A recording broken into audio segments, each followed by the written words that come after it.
Plastic bottles, toothbrushes, face wipes, bags and takeaway boxes. How did our planet become so plastic?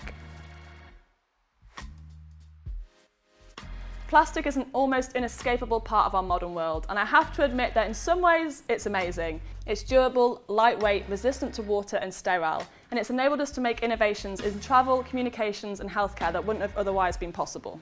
But plastic is also cheap and easy to produce, which means that it also gets used for disposable items too.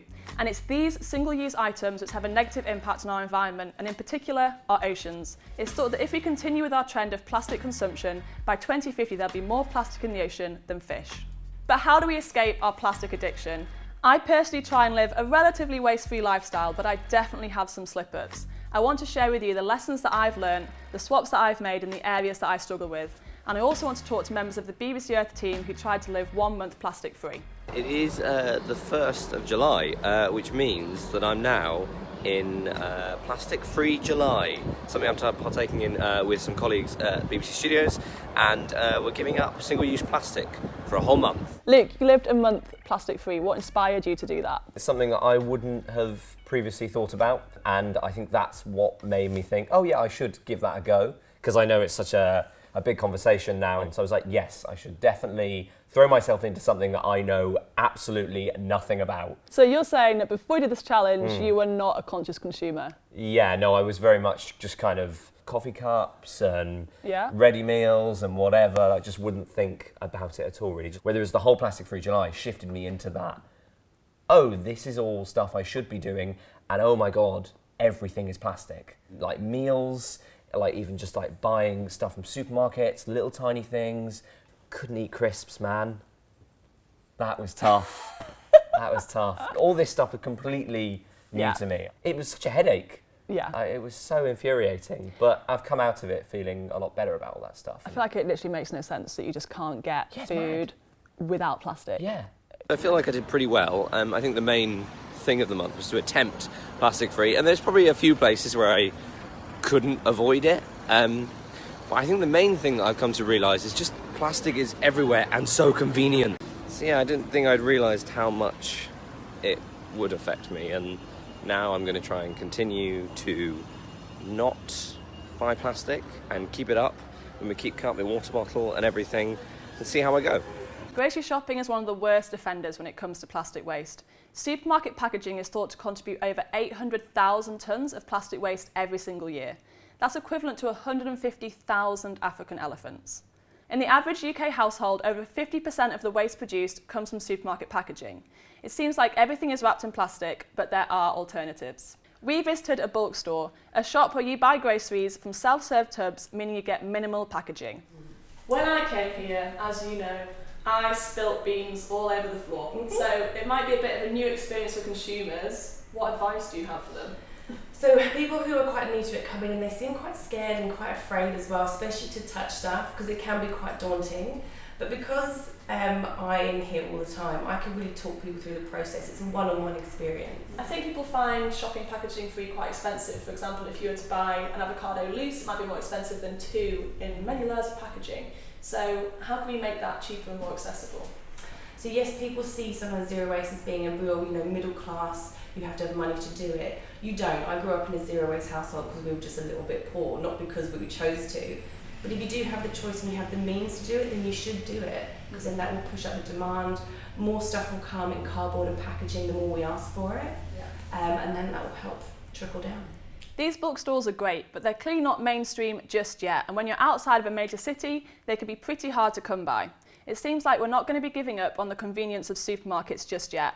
So what can they do to reduce their waste footprint? So really, if I was a supermarket, I'd be looking first at taking off all of the non-recyclables, so any kind of material that just cannot be recycled, it should have no place on our shelves. So that's styrofoam, polystyrene, black plastic trays, all of those kinds of things.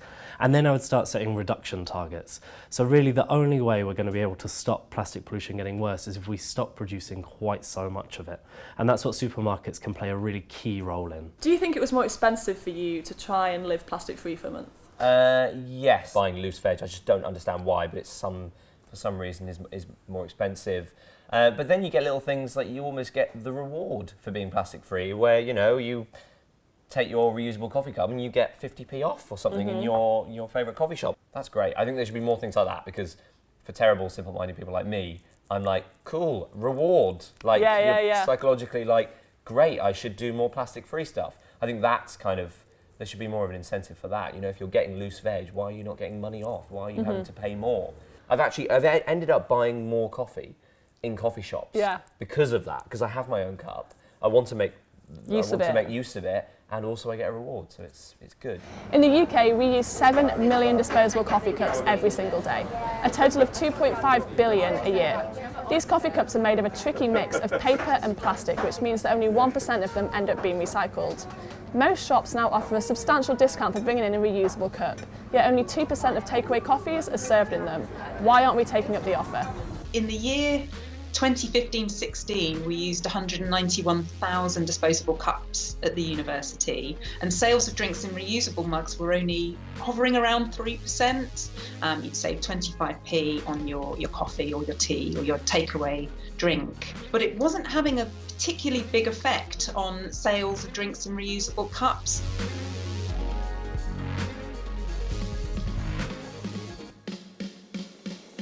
Hadn't actually changed the prices, and you could see so quickly the change that took place. I think within the first week we'd hit 20% sold in a reusable cup. I think to get the real meaningful behaviour change, you need the sort of the stick over the carrot, so the penalty and not the incentive. Starbucks did a similar trial, switching from discounts to charges, and found that almost 3 times more people started using reusable cups. So is the solution to introduce a latte levy? This is a compulsory fee for using disposable cups. Our findings went forward to the Environmental Audit Commission, so that reported to government at the start of this year and recommended a 25p tax, the latte levy as it was called, and we were really supportive of that because of course we've got the proofs in the pudding. We've seen how well it's worked here at Winchester. People might make behaviour change in their own life with a bit of encouragement, but you will need government to legislate for it so that it's a fair playing field across the high street. I think the biggest thing I learned is just it is everywhere, and it's so convenient for everything to just be covered in plastic, which might sound so obvious to some people, but to me, it just opened my eyes to be like, it is everywhere. And did it shift your behaviours after the month was over? Have you changed anything in your lifestyle since then?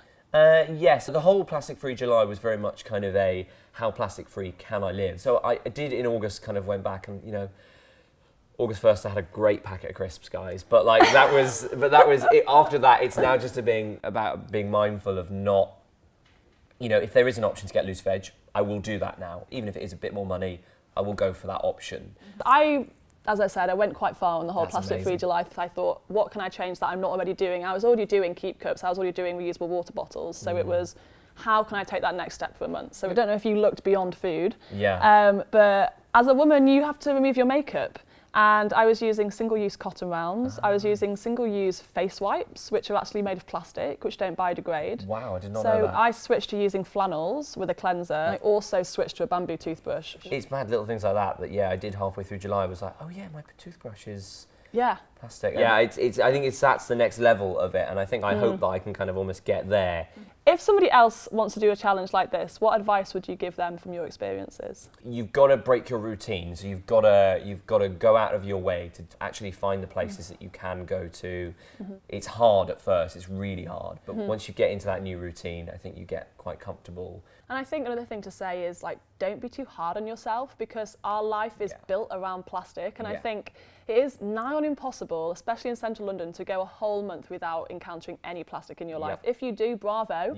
But I think the vast majority of us, that's really, really tough challenge. So if you do have slip-ups, like, it's not the end of the world. Like, just make sure that you're conscious with your consumption and that you try and avoid that same mishap the next day. I think if you still have a 75% plastic-free month, that is amazing, considering the world we live in at the moment. So it's these things happen, but I agree. The issue of plastic pollution has recently come into public consciousness, and now the power is in our hands to make positive changes to our daily lives. These could be small swaps, such as switching from single-use coffee cups and water bottles to reusable ones, or larger shifts in shopping and eating habits. Every single one of these changes, small or large, will help to reduce avoidable plastic waste and help to support our planet. So I want to know, have you taken a plastic-free challenge or just tried to reduce your plastic consumption? Let us know in the comments down below, and make sure that you subscribe and stay tuned because we have lots more videos coming soon.